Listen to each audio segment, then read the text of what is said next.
Well, I know. Eventually. Didn't know I'd be here. No, I finally put myself on land.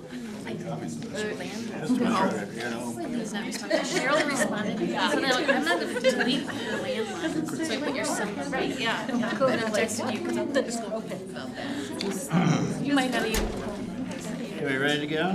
If you have This meeting of the Board of Education is now called to order. Please stand and join us in the Pledge of Allegiance. I pledge allegiance to the flag of the United States of America and to the republic for which it stands, one nation, under God, indivisible, with liberty and justice for all. I want to welcome everybody to our meeting tonight on this MLK Day. Ian Hamilton was unable to be here this evening, so she sends her regrets. So we'll get started by approving our agenda. Is there a motion, please, to approve the agenda as presented? I assume you don't have any. I have no changes. Okay. Yes, Mr. President, I'd like to make the motion that we approve the agenda as printed. Second. Any discussion? All in favor, please say aye. Aye. Opposed? The motion passes, and we'll move forward with our agenda as presented. And our first item is organizational in nature, affirming the oath of office for the board members that were elected in November.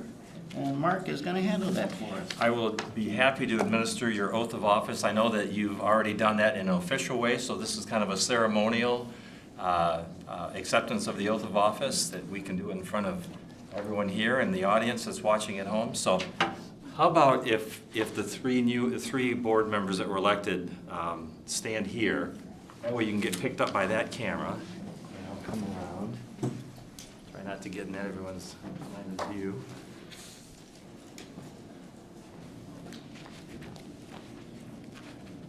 Good. Doing good so far? Yeah, so far so good. Thank you.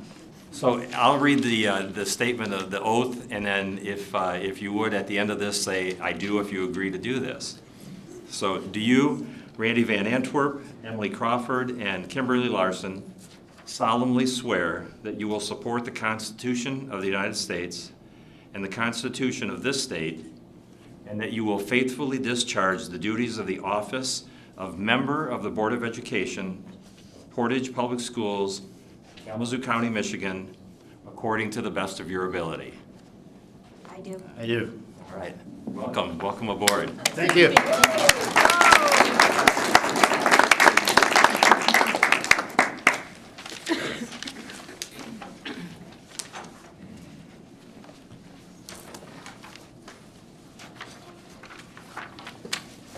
Thanks, Mark. Our next organizational item is election of officers, and I'll read that process to everyone. The board's past president will officiate during the election of the president. Following the president being elected, that person will conduct the election of the vice president and secretary. The person conducting the election of each position will ask 3 times for nominations for each position. The nominations will then be closed. The person conducting the election or her designee will compile the votes and announce those candidates receiving 2 or more votes and how each board member voted. Election of officers shall be by a majority of the full board. If only one person is nominated for an office, the person conducting the election may declare that person elected by acclamation. A nominee is elected to each position by a majority of support from the board. At your place, you'll see ballots. I don't know if we want to use them, but this is an option that we have. You can fill out your name, vote for the position, and then we'll pass these votes down to Mark, and he will indicate who voted for who and what the vote count is. Or since it's such a small group, maybe we can just raise hands. I don't know. So we have that option if we need it. Okay? Okay. Well, we'll get started. Is there a nomination for president? Mr. President, I would be honored to place the name of Randy Van Antwerp in nomination as president. Okay. Thank you, Bo. Is there a second nomination for president?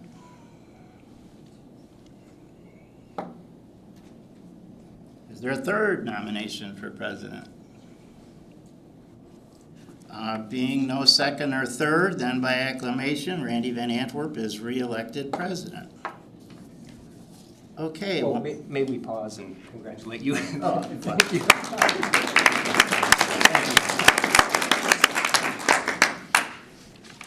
Is there a nomination for vice president? Mr. President, I would like to nominate Bill Snyder for Vice President. Thank you, Terry. Is there a second nomination for vice president?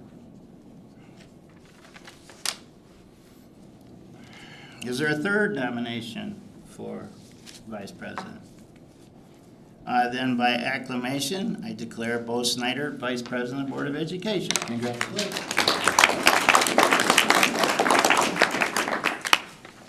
Okay, is there a nomination for secretary, please? Yes, Mr. President, I'd like to nominate Terry Noveria for secretary. Thank you, Kurt. Is there a second nomination for secretary? Is there a third nomination for secretary? By acclamation, Terry Noveria is declared Secretary of the Board of Education. Congratulations, Terry. And I guess we don't need the ballots. Guess not. Okay. We'll move to our report section and start with the superintendent's report. Mark? Thank you, Randy. First scheduled report is the bond project update, and Mr. Johnny Edwards is here to do that for us. Good evening. Thank you, Superintendent Beelang, as well as the members of the Board of Education. I want to cover 5 quick areas. The first 2 are related to our 2015-2019 bond.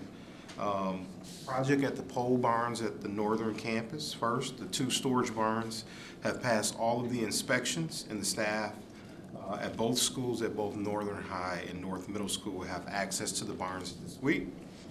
There are a few minor things that need to be addressed, but none of them prohibits the schools from occupying the 2 barns.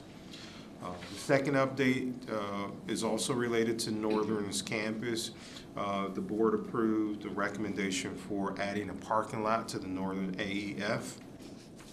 We received good news from OAK that the new parking lot for the Northern AEF can begin as early as next week, with the completion of the project sometime this spring. Originally, we had thought that we would start that work this summer. The work will not interfere with the spring athletics season. And Dan is here for a later recommendation, but Dan Rathburn is our contact for that good news. The last 3 updates are related to the 2021 bond. Just want to update the board and community that we held our 8th of 9 design development meetings on December 19th. During that meeting, our architects Tower Pinkster conducted what they call a turn page. This meeting allowed them to go through all the systems at both Central L and Haverhill. Our construction management firm, OAK, will take those designs and put together some preliminary numbers related to the cost of both buildings. We will then review those numbers and bring an allocation to the board at one of the February board meetings. 4th is related to commissioning agent. On the 14th of November, Pat Moran K-RESA assisted us with issuing an RFP for commissioning services. That RFP was invited to 5 commissioning agencies. 2 of them responded with a proposal. The commissioning, it ensures that all of our systems are well designed, complete, functioning properly. In addition, staff can have appropriate system documentation and training at the project completion. We signed a contract with Facilities, Infrastructure, Systems, Engineering, and Commissioning, also known as Physics, for a little over $55,000, which also includes 1 alternate that we requested. Physics proposal was also the lowest of the 2 bids received. Our evaluation team reviewed their proposal in detail, as well as references for physics, and we're confident in their ability to perform the work at our high expectations. Also, just for the board's knowledge, physics serves as the commissioning agent for the last bond related to the 2 middle schools, and they did a great job for us. Our fifth and final update is related to our third school under design. Tonight, I would like to announce that Amberley Elementary School will be the third elementary school for the 2021 elementary bond projects. The staff at Amberley will have the same opportunity to go through the engagement cycle like we did at both Central L and Haverhill. And those engagement sessions will begin as early as next month. So that concludes my presentation tonight. I'll be happy to answer any questions related to those areas. When will we remove the buildings that the pole barn are replacing? The temporary old, next to the high school there and stuff like that. Will that be this spring? That will be this spring. Once things warm up, that will be demoed. So our first plan of action obviously is to clear and vacate it. Then once those are clear this spring, they'll be demoed, and then that area will be reseeded with grass seeds. And then the softball parking lot that we're adding, that's east of the softball diamond, right? That is north of the softball diamond, just north is a tad bit east. So if you look at the softball diamond, and we have a practice field. Yeah, okay. So it lands in between those two. Oh, okay, so you're gonna take some of that practice field there. So currently, right now, it's fenced in, and it's not necessarily used for practice at all. Okay, so we're gonna take some of that, where the old track used to be, before your time, but I that. don't know what was there. It's green space now. It's green space now, right? It's directly north of there's an existing parking lot there now. To east of the softball field, it'll be north of there Correct. towards the soccer field. Okay, Storage building. right, but that's, right, so it's just, how many spaces are we gonna get? If my memory serves me correct, it's about 60 new spaces New spaces in up the there. area. And it really helped because it'll give us better proximity for guests who are going to. Soccer and softball, basically. Correct. And some Absolutely. baseball, too. Absolutely. Johnny, is there an estimated groundbreaking date for Amberley? No, actually, we would have to work with Mark and you as a board for groundbreaking for Central and Haverhill first. Those are tentative for this summer in terms of construction to begin. Later, we'll talk a little bit about some early site packages, but we will work with the board to schedule groundbreaking ceremonies for Central and Haverhill at the appropriate times. Thank you.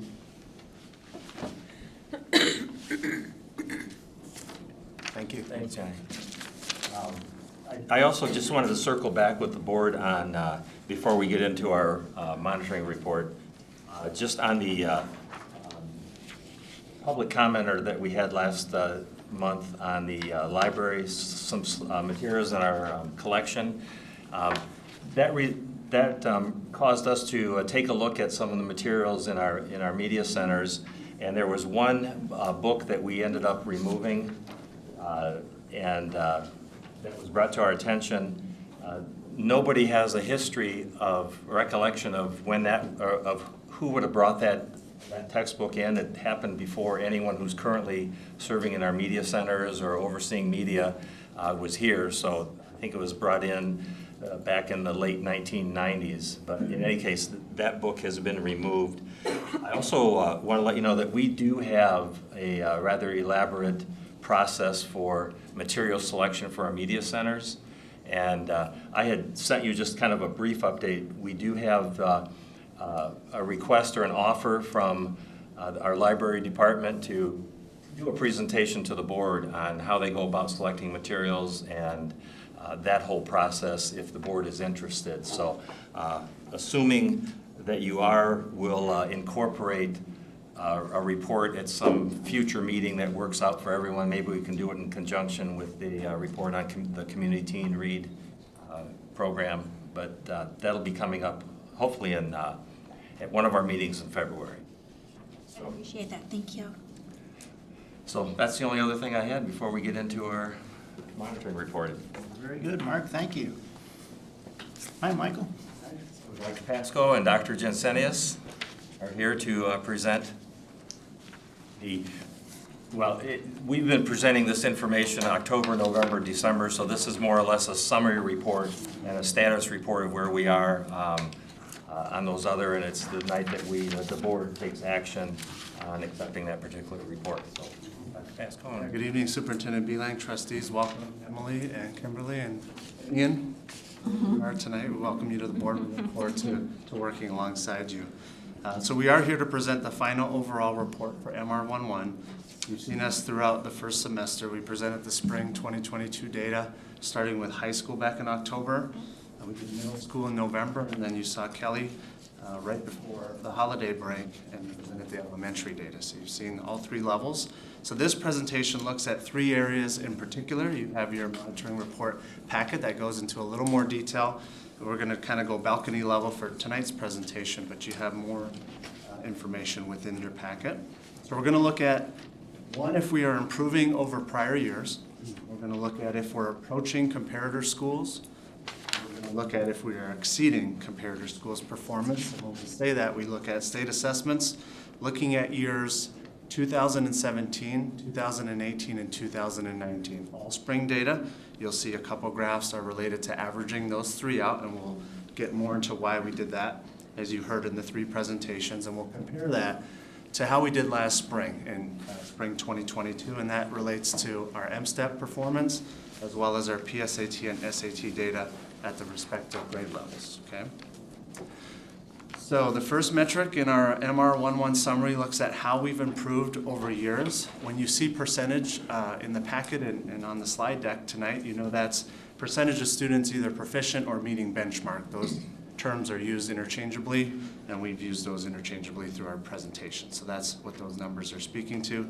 So for our prior year's measurement, we averaged the results from 3 years prior to the disruption in state testing due to the pandemic. So our last 3 true years pre-pandemic in terms of our spring cycles was 17, 18, and 19. So that 3-year average that minimizes the impact of any particular cohort of students.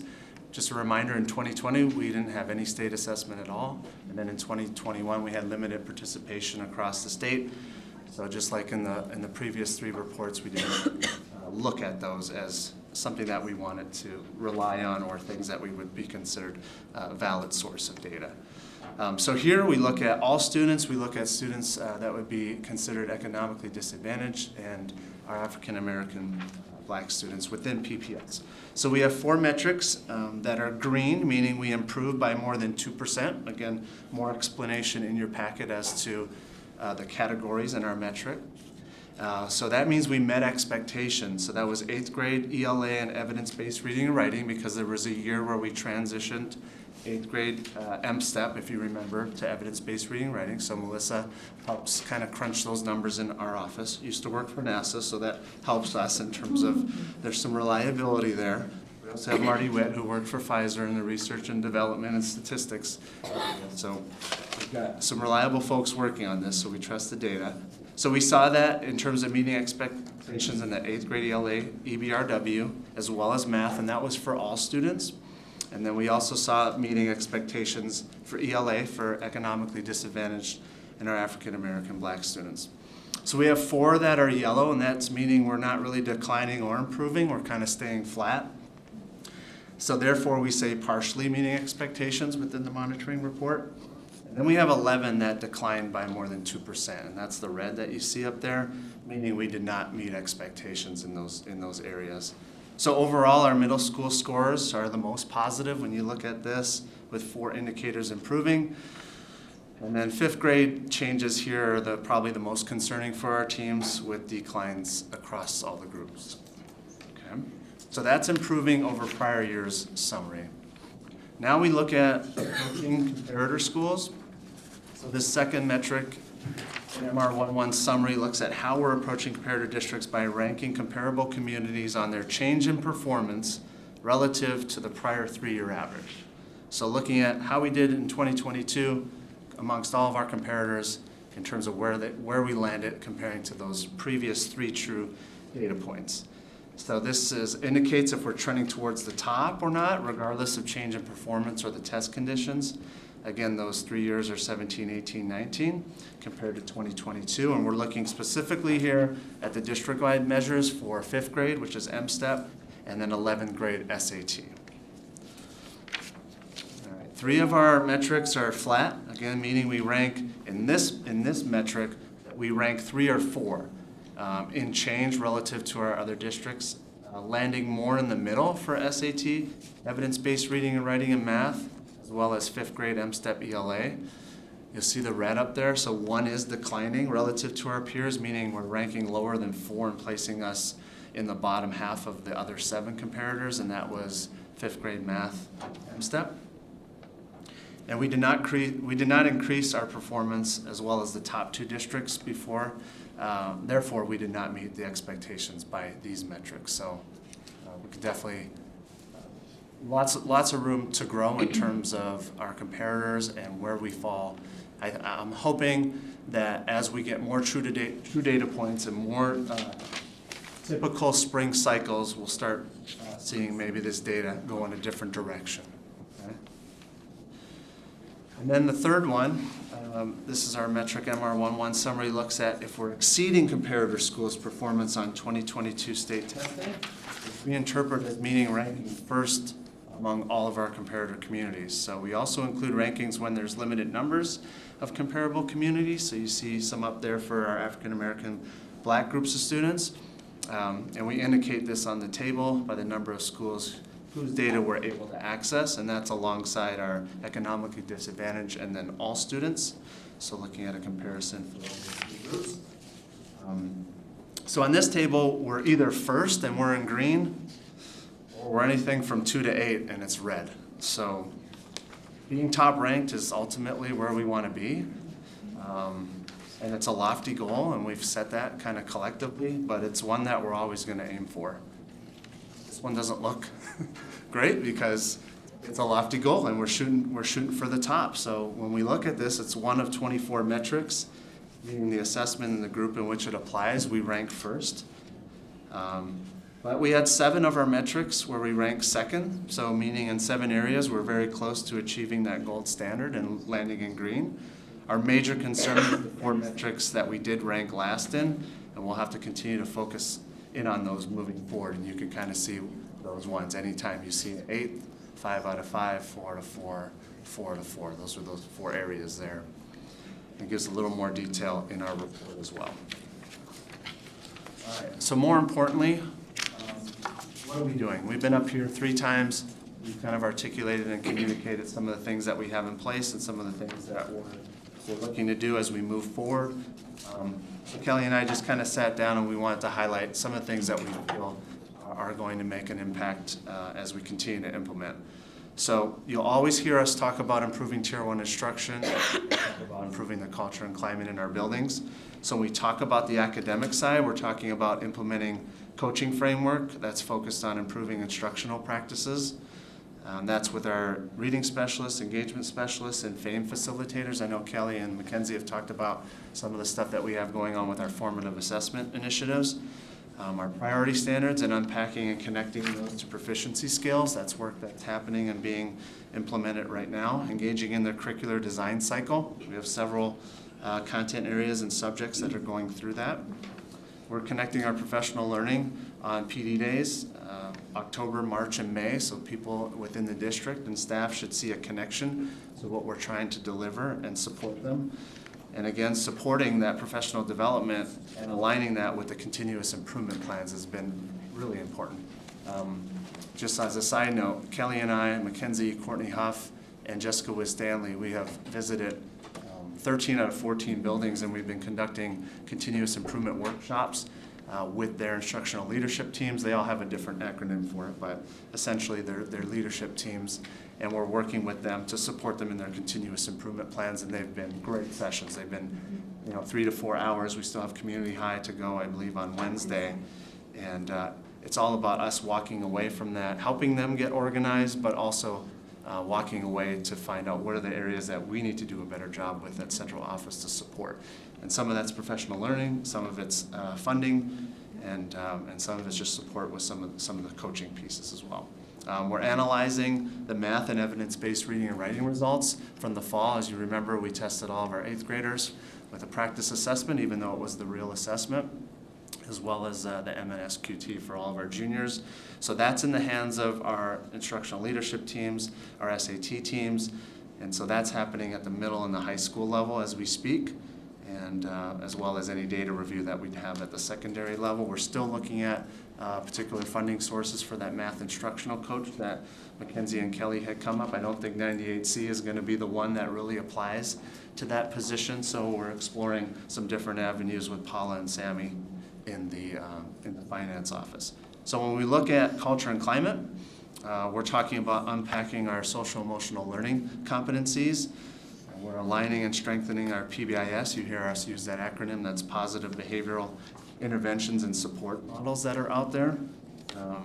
We may have talked about our partnership with Griffin Place and restorative practices and implementing that to help students take ownership and notice and realize the impact of their actions.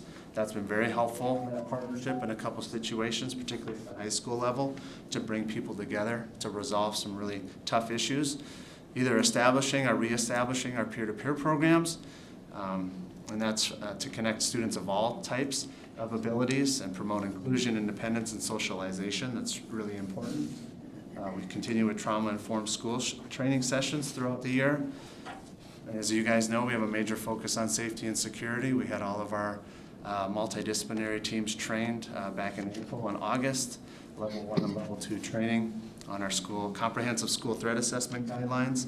I help lead that work with our principals. So our ESs, our counselors, our admin, SROs, school psychs, central office team, we're all there working together. We have a consistent model, and that's to identify kids that may be struggling and figure out what's needed to help support them moving forward. That's what that program's all about, and we're consistently doing that and learning as we go with that. That's something that is important, and this person in particular, our mental health coordinator, has been a blessing for my position, Mary Ann Joyne, as we work collectively on some of the toughest situations that our families and our students are working through. And she's there to support everyone on the mental health related issues, and really come to appreciate us bringing her on board. So those are some of the things from the academic and the culture and climate piece that we have in place. I just have one more slide before we get into maybe some questions and comments, just real quick. So last year we presented, I think Mike was up here, we presented the program of studies, which you had then approved. I think it had been a while since that had been in front of you. So tonight it's not so much approval, but we're just highlighting some of the revisions that we made. Every year we do an annual review. Our counselors, our principals, the CIA team, we look at our elementary, our middle school, and our high school programs of studies. So I won't read all these to you, but you kind of get the gist. At elementary, standards-based grading and learning, that information was added in there. We looked at some of our student indicators and benchmarks for SEL and some of the behaviors and skills, ELA and math sections. We've done a lot of work with priority standards, so that got updated. Family-friendly explanation of ELA and math standards and just some general changes. 6th grade at the middle school, an ELA course description just got clarified. Facts had maybe some new language, but not changing the course, but just updating that language, some elective course language. And then high school, we noticed that the IB diploma program model that was in our high school program of studies, it was the outdated model. And CAS is that creativity action service. Now they call it creativity activity and service. So just little things that we catch, and we make sure that we're updating those to reflect current practice. And then we're always looking at the NCAA approved course list at the high school level. Science sequence, I think that got a little work and removed some of the outdated stuff, and then just some of those general changes. So that's MR11 overall summary report for you. Kelly and I are here to take any questions or comments and do our best to answer anything you may have that's on your mind. If we can't answer those, we'll definitely jot them down and bring them back to the team and send something to Mark and Randy to get back to you. So I'll hand it back over to you guys. Just a comment for people that haven't been here a lot. Those other 6 districts we picked 7 years ago to compare ourselves to, so we weren't comparing ourselves just to the state average. We felt that they were similar districts to us, and we asked as a board for that to happen so that we could have a better picture of the quantitative data in the state of how we compete with everybody else. The board wanted to know how we were doing against similar. It's not compare, you know, if we looked at just county data, we would be on the top. If we looked at, you know, other districts, we wouldn't fare. So we picked 6 other districts to compare ourselves to, and those are the 6 others. So us is 7. So it's just the math behind what we look at as the board level. Lots of different reports out there too, as some of the families know. The school grades had been released lately in terms of on the My School Data website, and that, Kurt, even expands even more in terms of what the state deems as our comparators. And you'll see some of the schools on there that we have selected that we felt was very comparable, but you'll see others that are like, okay, yeah, I can see how that might be a comparable to PPS, but it's kind of a bigger range. So, but yeah, absolutely, and I think that's something that we need to always continue to review to see if that's set as the best fit in terms of what we want to compare ourselves to, and that those districts are, you know, continue to be comparable in all the different criteria that we look at when selecting that group. So, but for the board, was an initiative of ours to give us something to look at versus just, you Comparing know, us to 300 ourselves, 300 yeah. other districts or whatever. We chose those as a comparator to make the math easier. and you got some solid districts in there. You know, Hudsonville, Traverse City, Midland Valley. You know, we've selected a group that is a competitive group, so it's definitely a good group to be in and to compare ourselves to. I think there are at least 3 districts that are double high schools like us. Yep, Zeeland's in there, I think East and Zeeland, Traverse City has 2. Right? Midland has 2, and So, thanks, Kurt. Well, obviously, these numbers aren't where we want them to be for a lot of different reasons, but I'm really encouraged, and I'm sure everyone else is too, that you've been proactive in terms of trying to put remediation in place for the situations. And especially looking at the 5th grade numbers, if you think about what foundational stuff those kids missed from the end of 3rd grade, where you're mastering whole different math concepts and probably parts of 4th grade too, depending on what their family choice was in terms of delivery, I think it can explain a lot of it. So thanks for just being proactive and looking at what might be the best way to come at these deficiencies and change the numbers going forward. And I remember Kurt's comment when we did the middle school piece, and looking at that 8th grade, and it looked relatively decent. And I think your question was, how come them and not, you know, that was a group that we kind of looked back and we realized they got all of those standards in elementary, face-to-face, and it was pre-COVID, and that foundation seemed to have stuck with them enough to perform at a decent level come 8th grade, which is what we didn't see, you know, in some of the other pockets where, you know, learning got disrupted, you know, and so it's definitely a recovery. There's, you know, there's no doubt about it. There's some learning loss out there, and kids and families still need some support. You can't, you know, it's the academic piece, but that culture and climate piece it's just as important. So, you know, it's making sure that we're moving forward on both of those pillars to make sure that people are ready to learn and that they have the support needed. And looking at the approaching comparator schools chart, it's interesting that only 2 schools actually increased anything this year. Yeah, I wasn't going to try to, you know, highlight some things that make it look better than it is, but if you do look at that, you know, everyone kind of took a dip for the most part. I think there was Zeeland and M-STEP math, you know, they plus 1%. So I mean, I'm just curious what they're doing. Yes. yeah, That would be the question I'm asking Zeeland and Midland, what they're doing differently, what they happen to increase. yeah, absolutely. And I know our middle school principals did a visit to Granville. Not so much for the data, even though they are within our comparative schools, but just to kind of see at their model, because they do have, you know, tend to have a high free and reduced lunch population and seem to be, you know, achieving at a decent level with the group of students that they serve. And so they kind of went there for, I guess, maybe twofold. This has, you know, what is your model, and how are you supporting, you know, all kids? And I think that was a pretty purposeful visit for Jason, Kim, and Travis. And we're looking at trying to incorporate maybe some of that stuff that they learned on that visit, because they are doing some good things up there. Emily asked the main question I wanted to ask, and so thank you very much. My next question, since you both have doctorates, that the concept called scope creep, where when you're doing your thesis, it kind of expands and expands and expands. And for teachers too, we have what we're doing, we're trying to teach, and then we're told, oh, add this in, and add this in, and add this in. So my question is, as you are doing this, how are you, one, making it easier for teachers to teach, and two, making it easier for students to learn? Not just, as opposed to just adding to. Right, right. That's a great question, because we're always trying to look at that, right? So what do we have happening?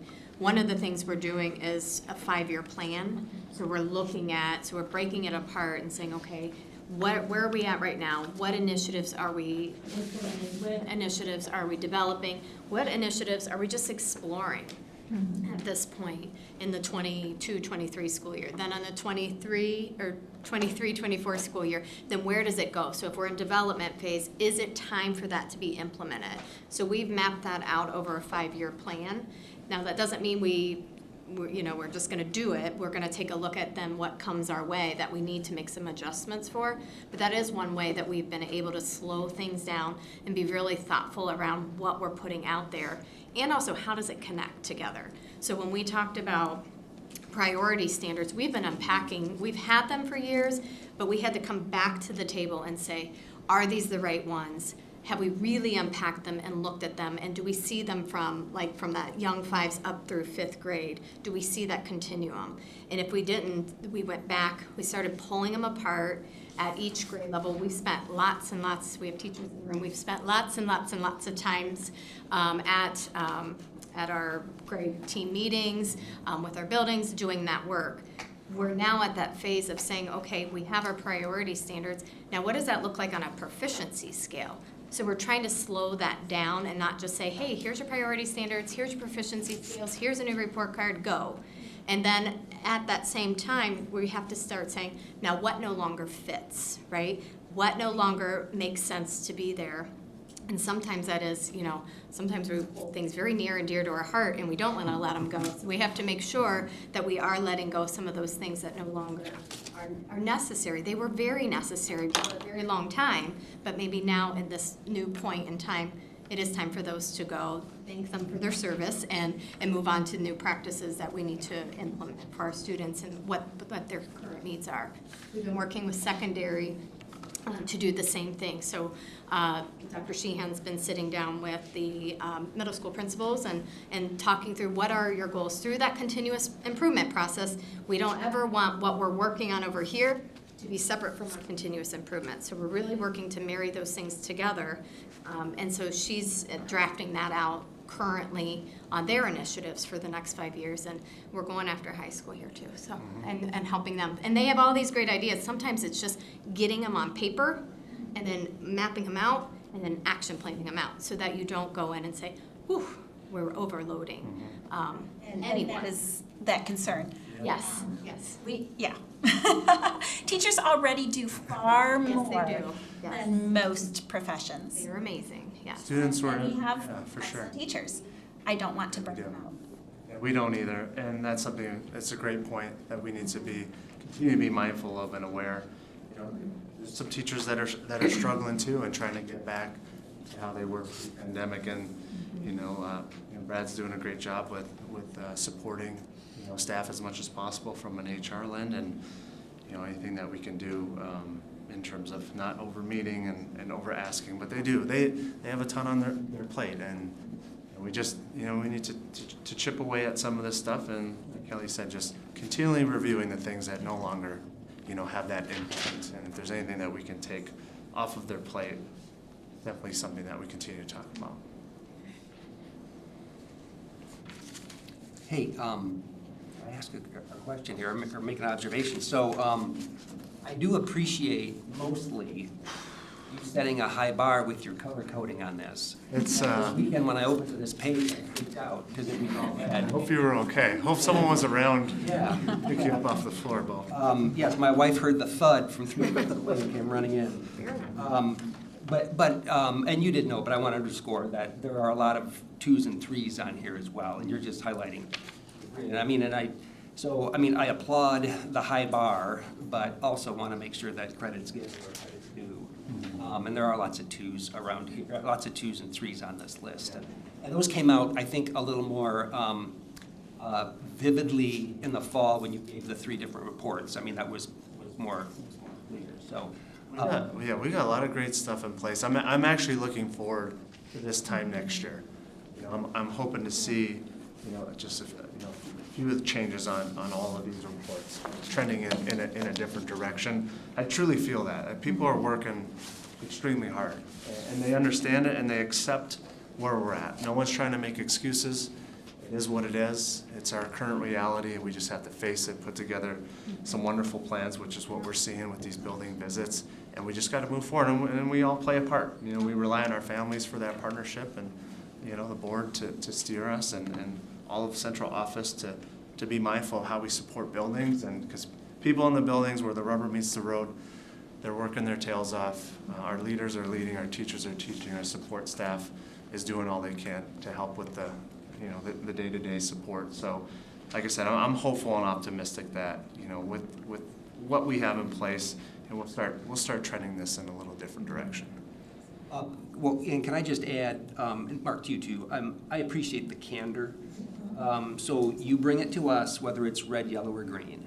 And there are leadership teams in the world who just bring the green, and the other stuff goes unsaid. And you folks don't do that. And I mean, and so that's, I mean, the red are the points of motivation, and so as a trustee, you know, I mean, we're always looking for opportunities where folks are just presenting the green, and you don't do that. So it's noted and appreciated. Well, thanks. Yeah. We appreciate all of the work that's going on. I mean, you've convinced the board that you're focused on learning recovery here, and it started back in September when you know, presented the benchmark goals and all the reports we've had since then. And the nice thing you add to this is what the continuous improvement effort looks like. It goes beyond the monitoring report, and, you know, it gives us confidence that you and our teachers are moving down the right road, and we sure know everybody's working hard, and we sure appreciate it. It's a challenge. Thank you. Yeah. Thanks for your support, and again, Emily, Kim, welcome to the board. Congratulations. Yeah. Thank you. Thank you.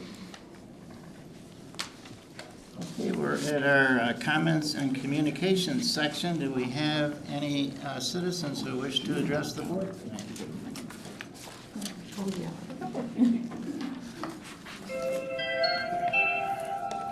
Okay, our first speaker is Jason Mickelborg, and I think we probably ought to read our rules for public participation. You're the new secretary, so we need to give you those. There you go. Thank you.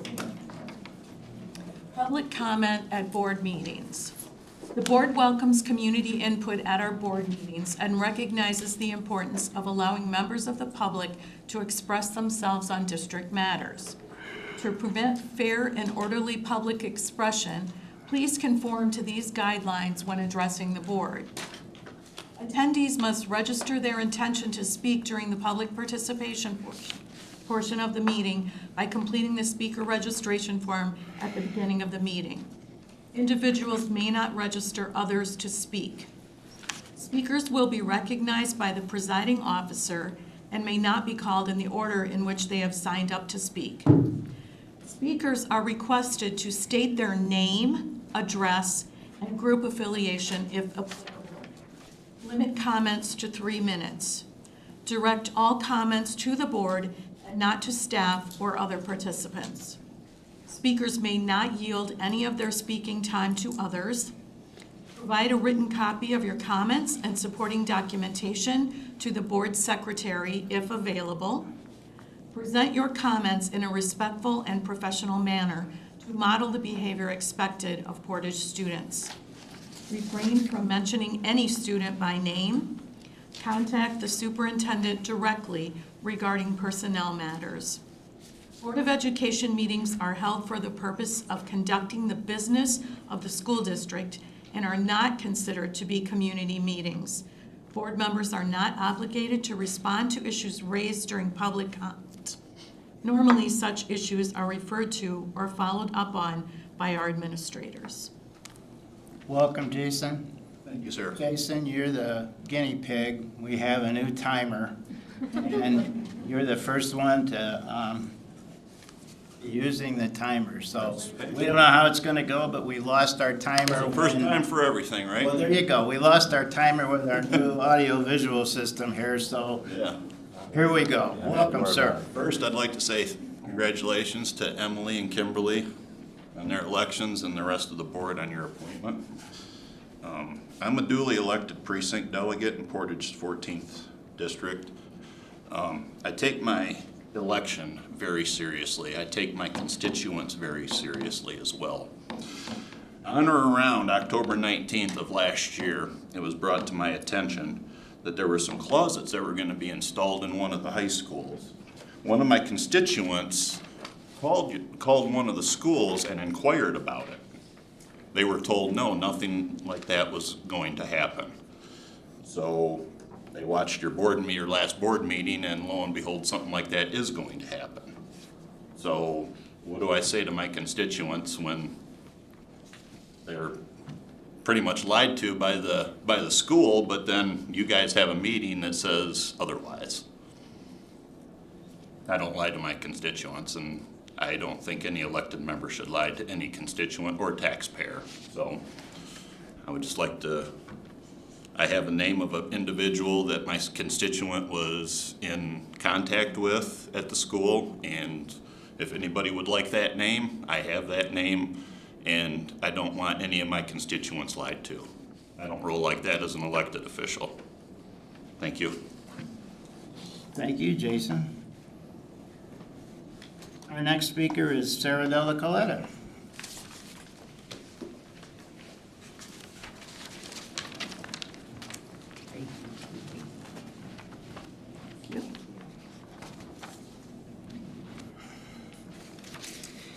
Good evening. My name is Sarah Della Coletta. I'm a resident of Portage, mother of 2 children who attended Portage Public Schools, and an elementary teacher who had the good fortune of having taught in PPS for 22 of my 43 total years of teaching that I accrued before retiring in 2019. I'm currently still involved with Portage Public Schools as a substitute teacher and a volunteer. I am here tonight specifically to deliver a long overdue thank you note. I had fully intended to attend a meeting shortly after settling into retirement, but as we all know, COVID had other plans for all of us.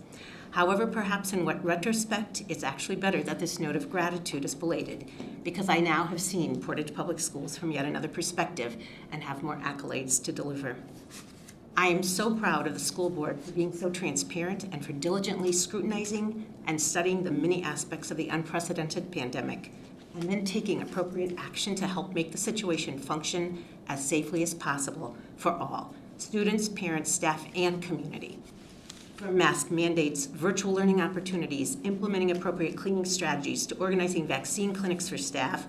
And here I give a special shout out to someone that a lot of people probably wouldn't even know. Brad Galen organized special clinics for those of us that were substituting and other peripheral people like coaches, and gave us opportunities to have vaccines so we could continue helping. I also know that we want to say that we appreciated the school board administration and teachers for being that cohesive, ongoing force that kept the wheels of learning in motion without sacrificing the health and safety by making decisions that were the best for all. I also want to take a quick minute to recognize our hardworking, dedicated school board president, Randy Van Antwerp, who as of July will have served for 14 years on the board and is the longest serving board president to date. Having taught 3 of Randy's grandsons, I know firsthand what an asset he has been to the Portage school community. He has earned the trust and respect of staff, parents, and students alike. He never hesitated finding time to come read in my classroom when asked, and more importantly, he listened to and answered even the most challenging kindergartners' questions. He has always been visible in our buildings, is willing to make time to address a concern or question from a teacher or parent, and not only is he a leader with years of diverse experience, his wisdom and wit is unparalleled. You all must know that Randy is one of the real reasons we teachers always start our year with smiles, as his great sense of humor never fails to launch loads of laughter in his welcome back speech each fall. In fact, a colleague knew how much I regretted not being able to hear his speech the first fall after I retired, so she videotaped it, recorded it, and sent it to me.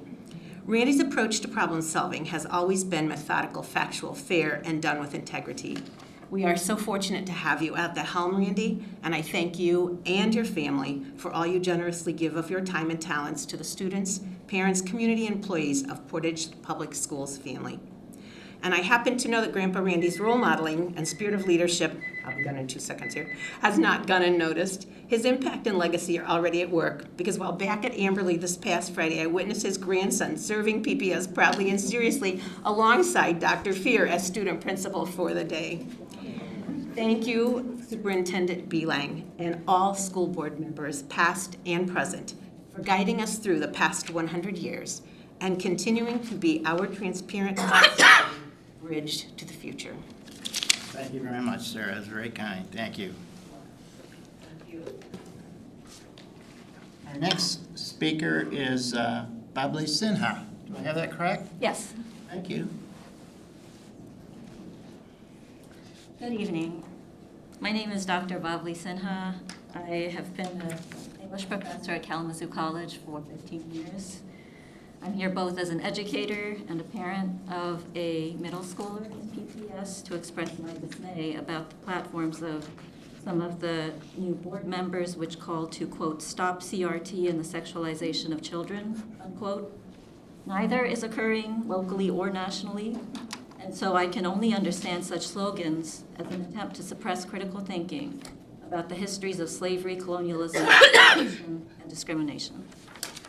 Teaching books with LGBT characters and families is not sexualization, and discussing past and present structures that produce inequality is not indoctrination. Students need to understand the complexities of our social and historical past in order to be prepared citizens.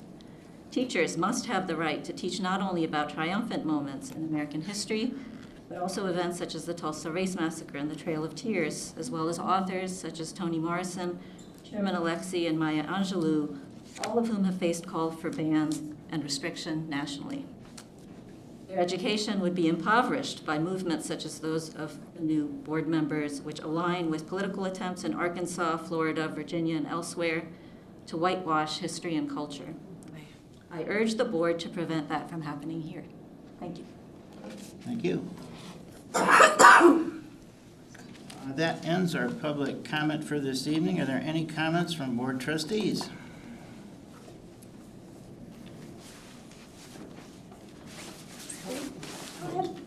Well, okay, I will go first because I want to welcome our 2 new colleagues to the board, Amberly and Kimberly.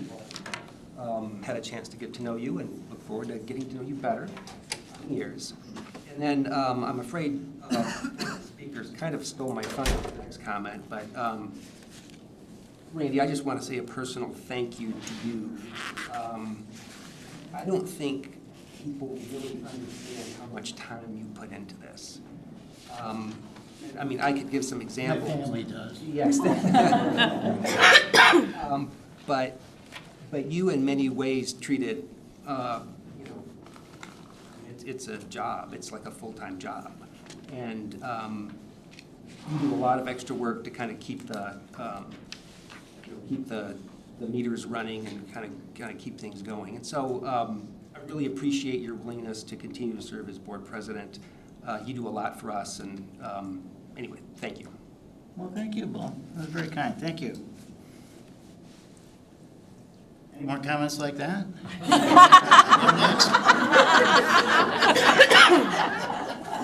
I would like to thank the 3 of you for willing to serve as officers and lead us through the next year. And I appreciate it, and I know there's extra work in the middle than there is on the outside, and I appreciate that you're willing to do that. Thank you. And I wouldn't want to just all on Randy because he'd get a big head, you know? I mean, Yeah. That's really dangerous. right. I just want to mention a couple things that are coming up. Portage Northern's play, The Play That Went Wrong, starts January 27th. and Portage Central's musical SpongeBob SquarePants. I believe it's February 10th that opens, so those are both opportunities to see what our students can showcase in terms of theater and drama. They're unmatched, I'd say anywhere in the state, but certainly anywhere in this area. So if you have the opportunity, go. And I am very disappointed that I missed a really spirited basketball game on the last Friday of break between the two high schools. It was down to what, triple overtime or something like that, and it sounded like a great competition, so I'm sorry I missed that. I too would like to welcome Kimberly and Emily. We've had the opportunity to have 2 orientation sessions, and I think those went well, and appreciate you participating and the questions that you've asked, and I think we all look forward to working with you and making this board successful. So thank you for being here. Appreciate it. Look forward to it. Anything else? I was yes. I was going to say thank you for the warm welcome for both of us. I appreciate that very much. Congratulations on your election. Congratulations to Ian also on her appointment. And I also wanted to say thank you for everyone who came. And I hope that we continue to see community involvement and accountability for the schools and for the board, because that's always a good thing. And I appreciate it. Thank you. I'm just going to briefly echo and say thank you for the very warm welcome. I know all of us entering this, there could have been some raised hackles and things like that, and y'all have been nothing but welcoming, and we really appreciate that, and we're eager. I'm very eager to look forward to working with you. Great, thank you. Anything else? Any board committee reports? No, I don't think so. Okay, we'll move to our consent agenda, and a number of these items are organizational in nature. First, the designated depositories for school funds. Second, approve our Board of Education meeting schedule. Third, designate person or persons authorized to use the safety deposit box. Next one is to designate the electronic transfer officer. Next, appointment of recording secretary. And finally, to approve the board and district legal counsel. And then we also have some minutes to approve. The December 12, 2022 Policy Governance Retreat and regular meeting. The December 20, 2022 special meeting and closed session minutes. And finally, the January 10th, 2023 special meeting. Is there anything that anyone would like to pull off the consent agenda? Hearing nothing, then the consent agenda is approved as presented. And our next item is assurance of district performance, and that's the approval of monitoring report 1.1 on page 25.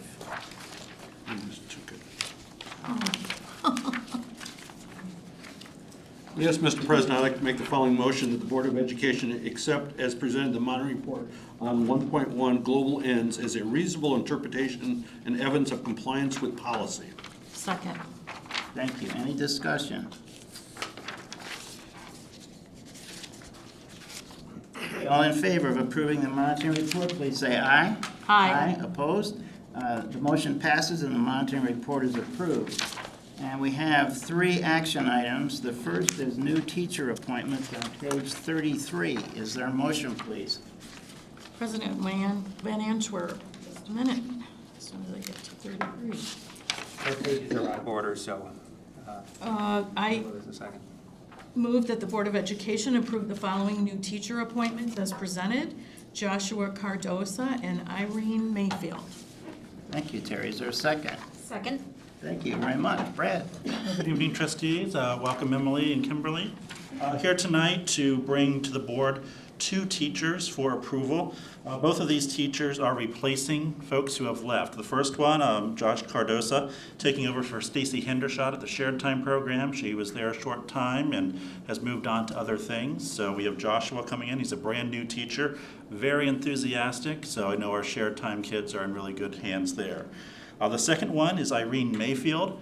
She is coming here to Central High School, replacing the retiring Janet Lavasser, whose last week is this week. So we certainly wish Janet well. And we welcome Irene coming to us from K-RESA, where she's been involved with their CTE programming and some different things through there. But we're excited to have her. And my apologies, I just now noticed there is a typo that I have the wrong name in there. That's what I get for cutting and pasting. But Irene does indeed have her bachelor's from Michigan State and her master's from Wayne State University. Thank you, Brad. I didn't know Janet was retiring. Janet is retiring, and like most retirees, she is very excited about retiring. How many years? I believe, don't quote me on this, but I believe she's at 32. So long time, and definitely a loss to us here with her, all the English and social studies that she's taught over the years. One of the discussions I had with Principal Albertus as we were looking for replacing, we really wanted to get a really strong English teacher, because Janet is that Honors 9 English teacher that really drives everything in terms of a lot of our IB future kids there. So really wanted to make sure we got a good, strong candidate there, and they certainly feel like they have that in Irene. And I know the folks at K-RESA are sad at losing Irene, so when I get a call from my counterpart there saying you're getting a good one, I'm going to take that as a good thing. Yeah, well, congratulations to Janet, and thank you to Janet, and welcome to these new teachers. Is there any discussion? Okay, all in favor of approving the new teacher appointments, please say aye. Aye. Opposed? The motion passes and the teachers are appointed. Our next item is an action item for Haverhill Elementary, the utility and easement relocation. Is there a motion, please? President Van Antwerp, I move that the Board of Education approve Owen Ames Kimball Company to be authorized to issue notice of pending awards in the amount of $350,000 to H&K Excavating LLC and $32,518 to Michigan Pavings, the funds for which will come from the 2021 bond. Thank you, Terry. Is there a second? Second. Thank you. Gentlemen. Joining me tonight is Dan Rathburn, who is the project manager, one of the project managers, but he's our primary contact with OAK. The recommendation for tonight that has been read in the motion is related to the easement at Haverhill Elementary School. An easement runs underground on the Haverhill property. We are not permitted to construct the new Haverhill over the existing easement. So our two options are either to relocate the easement and utilities, or to position the new school closer to the existing school. For the safety of construction and for the overall flow to the campus while operating two schools simultaneously, it is in our best interest to move the easement and utilities. Construction for Haverhill will begin fall 2023. The utilities must be relocated prior to the start of construction. This recommendation is considered an early bid package because the bids for the new Haverhill will not be open until later this spring. And the relocation work for the utilities will begin in June of 2023. Additional information regarding the easement will occur once the easement agreement with the City of Portage is drafted, and there will be future or other early bid packages in the future for relocating the playground and other site work. I'll be happy to answer any questions for the board, and Dan is here if there's any construction-related question that's above my knowledge base. So is it water or electric? What is underground that we have? Sewer. Sewer. So it runs underneath where our building is going to go? Correct. Okay. So we're moving it one way or the other? Correct. Still on our property, though? Correct. That is correct. So this is a lot of money. Is that less money than we thought initially? No, it came in under budget. Okay. Yep. And actually, we are going out into the right-of-way in the street, so it does come off the property. You might mention, how we worked with the city on, as we explored different options for keeping our costs as low as possible on that one. That is correct. Just from a planning perspective, the Haverhill site, the existing school will sit to the east. I'm sorry, the new school will sit to the east of the existing school.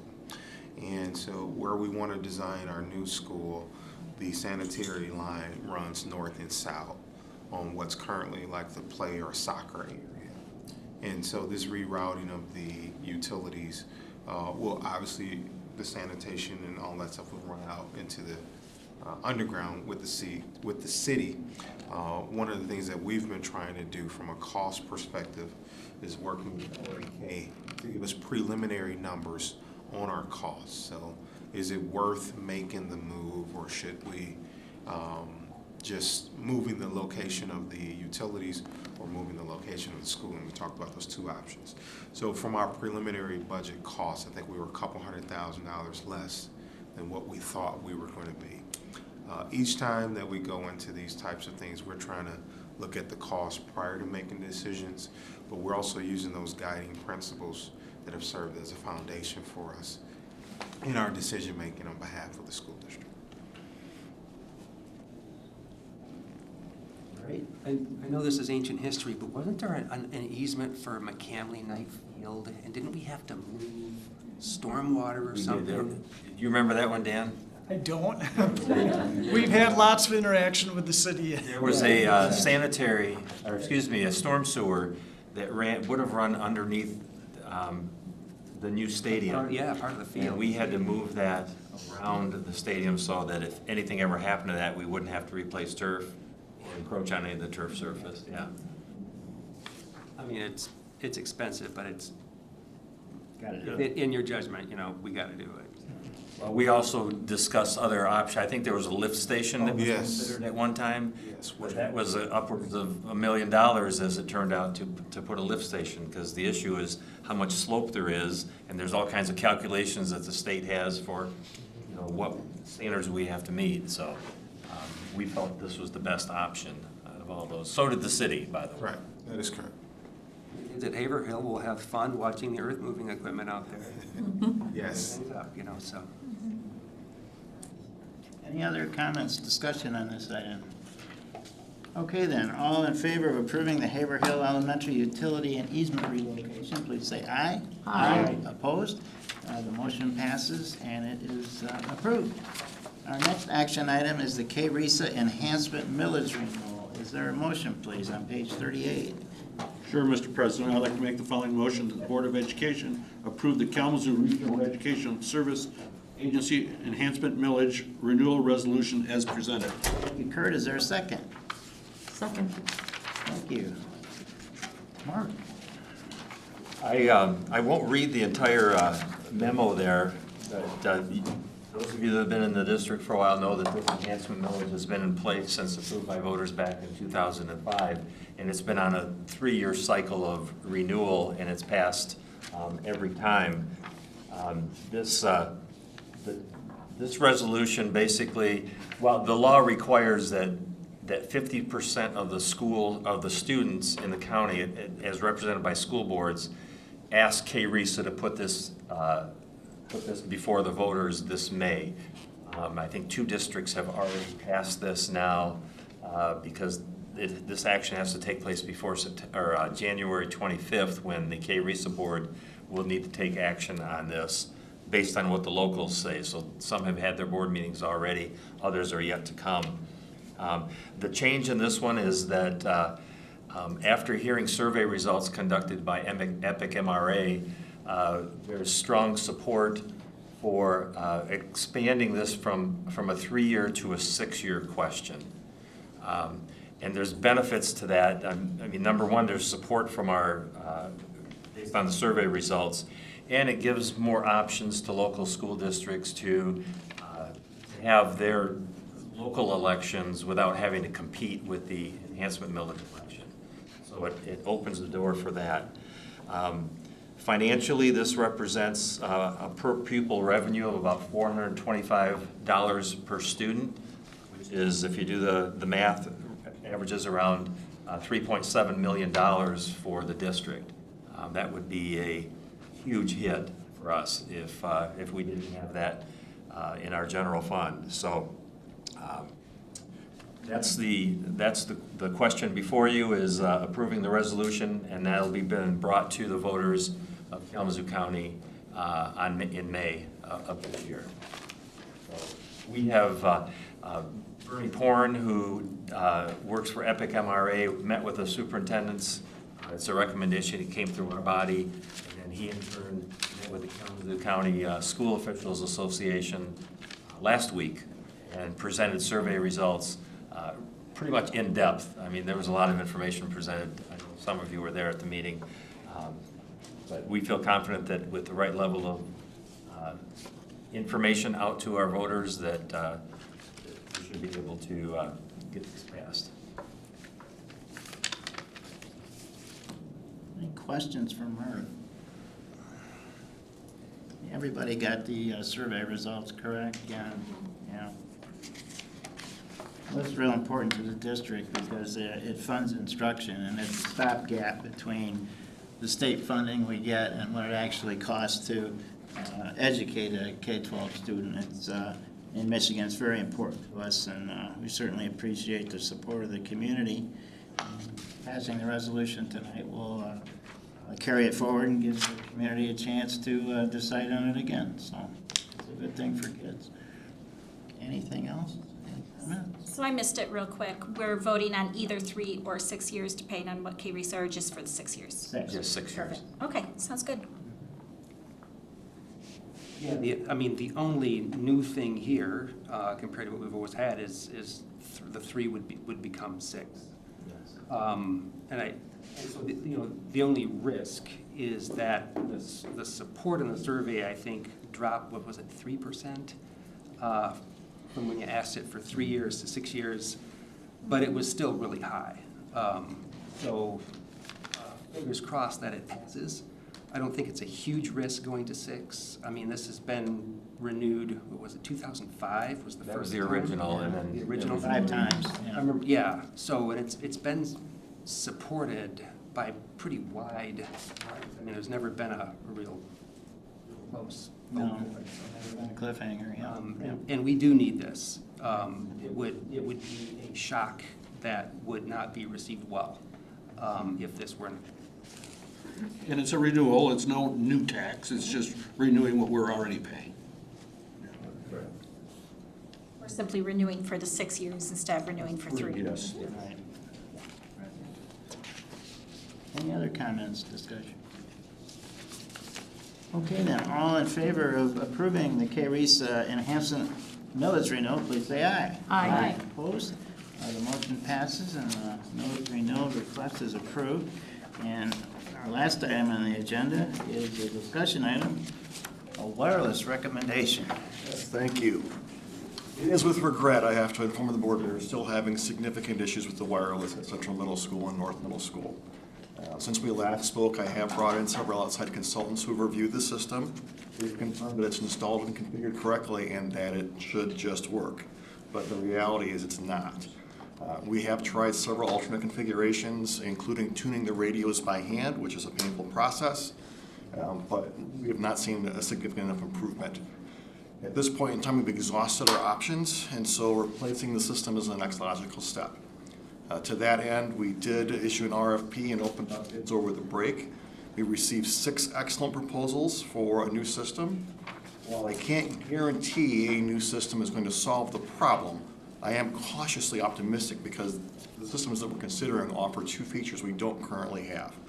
One, the ability for the radios to tune themselves on the fly during the day, which will give them more adaptability for the adherence.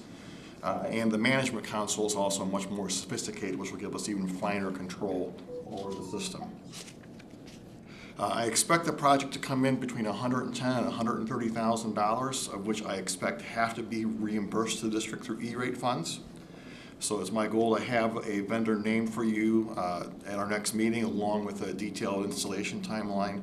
I will want that timeline to be as aggressive as possible.